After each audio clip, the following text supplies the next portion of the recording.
Hello, beautiful subscribers. Thank you for your support. You mean the world to us. If you are not subscribed yet, please subscribe and leave a like. That will mean so much to us. Without you, we would be lost. Now, on to our story. The air hung heavy in the precinct, thick with unspoken fear.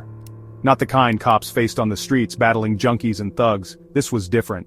This fear lived in the shadows, whispered in hushed tones. It festered behind the forced smiles and pats on the back. This was the fear of your own. Officer Ben Carter felt it like a weight on his chest. He saw it in the averted gazes of good cops, men and women he'd put his life on the line for. It was in their silence when a fellow officer's name came up, a name now synonymous with corruption. The blue wall of silence, they called it. But silence was a cancer, eating away at what little trust remained. Ben gripped his coffee mug, the bitter liquid doing little to settle his unease. He knew the truth. There were good cops, and then there were the others. The ones who had tasted power and found it intoxicating. They shook down dealers, planted evidence, lined their pockets with dirty money, and the worst part? They were protected. The rumors had started subtly, a rookie cop disappearing after reporting suspicious activity, a string of drug busts where the evidence conveniently vanished. At first they were dismissed as unfortunate incidents, swept under the rug by those who benefited from the silence. But Ben knew better. He'd seen the subtle signs, the knowing glances exchanged between certain officers, the way they flaunted their newfound wealth, a stark contrast to the modest lives of their colleagues. These weren't isolated incidents. This was a brotherhood of corruption, and they were tightening their grip on the precinct. One name was repeated more than others: Sergeant Mark Hayes. A decorated officer, a charismatic leader, and according to whispers, the mastermind behind the precinct's descent into darkness. Hayes was smart, ruthless, and he had an uncanny ability to anticipate and silence any threats to his operation. Being an honest cop in a corrupt system was a dangerous game, one Ben was increasingly aware of. He'd received veiled threats, his locker vandalized, his reports mysteriously disappearing. It was a clear message: stay silent or face the consequences. His partner Sarah, a tough-as-nails detective with a strong moral compass, shared his concerns. She had stumbled upon discrepancies in Hayes' cases, inconsistencies that were too blatant to ignore, but every time they tried to investigate, they were met with dead ends. Witnesses clammed up, evidence disappeared, and their superiors turned a blind eye. The pressure was taking a toll. Sleep became a luxury. Trust was a distant memory. Every day felt like walking a tightrope, one wrong step meaning a fall into the abyss of corruption they were desperately trying to expose. Despite the risks, Ben and Sarah continued digging. They worked late nights, meticulously piecing together fragments of information. A name here, a date there, a suspicious transaction buried deep within a financial report. Slowly but surely, they began to unravel the web of deceit. Their breakthrough came in the form of a disgruntled informant, a low-level drug runner tired of being a pawn in Hayes' game. He revealed a money laundering scheme, a complex network of shell companies and offshore accounts funneling millions of dollars from drug trafficking and other illicit activities. The informant's information was their smoking gun, but they needed concrete evidence to bring down Hayes and his corrupt crew. They knew they were treading dangerous waters, that their every move was being watched, but they were committed to exposing the truth no matter the cost.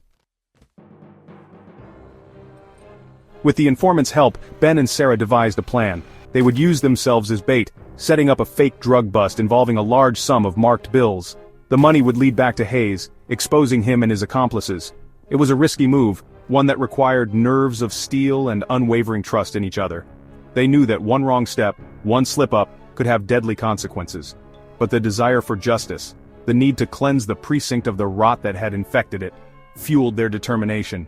The night of the operation was thick with tension. Every shadow seemed to hold a threat, every passing car a potential enemy. As they moved into position, their hearts pounded with a mixture of fear and adrenaline.